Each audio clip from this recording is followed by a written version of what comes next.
20代や30代の時は望めばすぐに子供ができるものだと思っていました。夫に出会ったのは41歳、結婚したのは42歳。私より後に結婚した同年代の友人たちは次々と子供を授かっていく。早くに結婚した友達の子供はもう中学生や高校生。周りに不妊治療をしている友達がいない。毎月妊娠検査薬とにらめっこの日々。思えば何も治療していなかったこの時期が一番しんどかった。不妊治療は魔法ではないし、際限のない未知の世界に足を踏み込むのは勇気もいったけど、この手に我が子を抱くまで頑張るって決めた。そこから私の6年にも及ぶ孤独な不妊治療が始まった。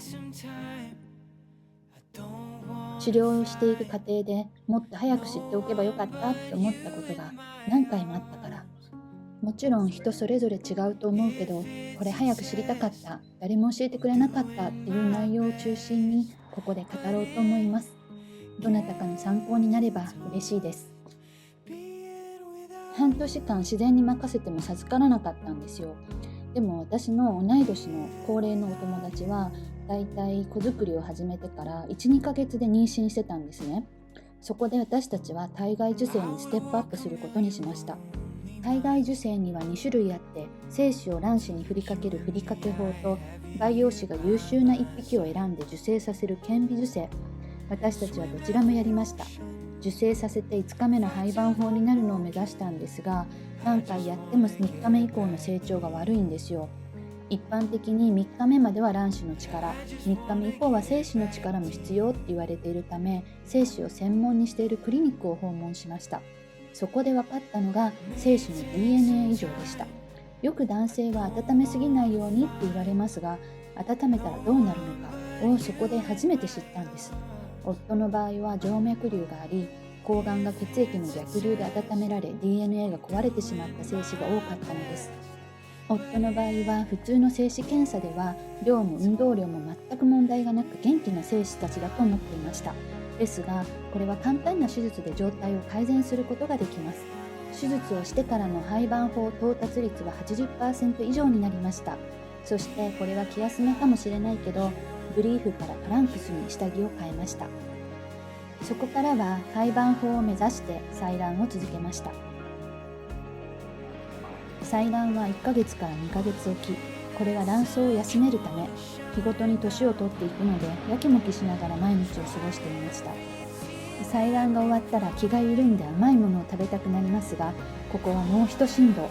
だってその後には移植が待っているんですから。採卵に必要な栄養素と移植に必要な栄養素って違うことを知ったんです。採卵をしてすぐに新鮮な胚移植を何回かしたんですけど、一度もかすらなかったから、これは移植と採卵は別なんだって思うようになったんです。着床に必要な栄養素が取れてなかった。何回か移植してもうまくいかなかった時に、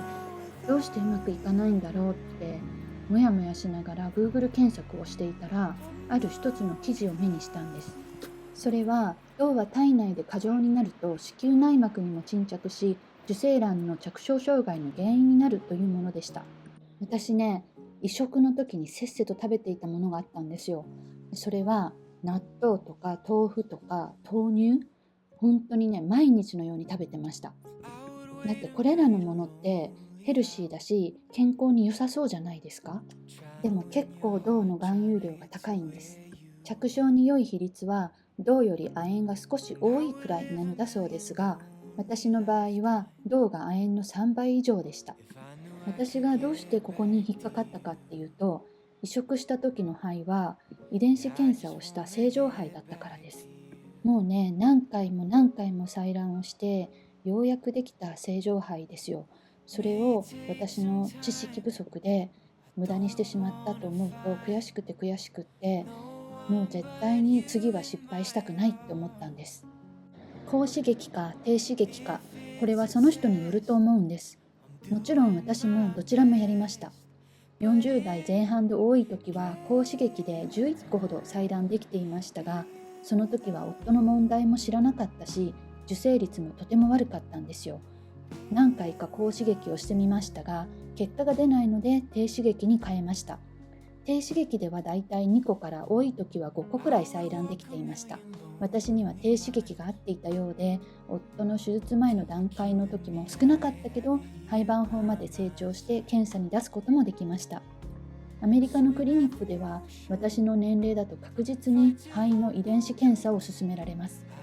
胚盤胞になるのが条件なので、20代や30代の方よりはたくさん採卵を繰り返すことになるので、低刺激とはいえ薬も使うし精神的なケアも必要です。日本のクリニックで採卵の後すぐ初期胚を移植したことがあったんですよ。2回して2回とも妊娠反応が出て、喜んだのもつかの間初期流産。それも全く同じ時期に妊娠反応を示す HCG の数値が下がっていったんです。全く同じ時期ということは、その時期に何か私の中で問題が起こっているんじゃないかなって思って、冒頭の亜鉛要検査につながるんですけど、ドクターは肺に生きる力が足りなかったって言ってましたけど、慰めて言ってくれたのかもしれません。あ、そうそう、これも言っておかないと。移植って子宮が受け入れ体制を整える少しの時間を計算して、ドクターが子宮に肺を入れてくれるんですけど、人によっては着床の窓が違うって話を聞いたんですね。私は移植はなんかやったかな、9回か10回ほど確かやったんですけど、妊娠した時と妊娠しなかった時の時間を計算したんですね。移植の時間は朝何時ってドクターに決められちゃうんですけど、2日前の刺激は自宅でやるので、刺激の時間を自己判断ですけど自分でずらしました。忘れてはいけないのは卵管流水腫。私はいつからあったんだろう。卵管に水が溜まって腫れてしまう疾患なんですけど、いつも溜まっているわけではないらしくて、たまたま溜まっている時にたまたま腕のいい医者に発見してもらえれば良いのですが、見落としは結構あるそうです。妊娠反応が出ても卵管流水腫があると、流産率と子宮外妊娠率が高くなるんだそうです。いろんな説があるのですが、肺が子宮に入ってくるときに内容液が肺を子宮外へ押し流してしまうという説、子宮内膜の着床能力を低下させてしまう説など、無治療の卵管流水腫があった場合は、肺移植の妊娠率は2分の1程度まで低下するのだそうです。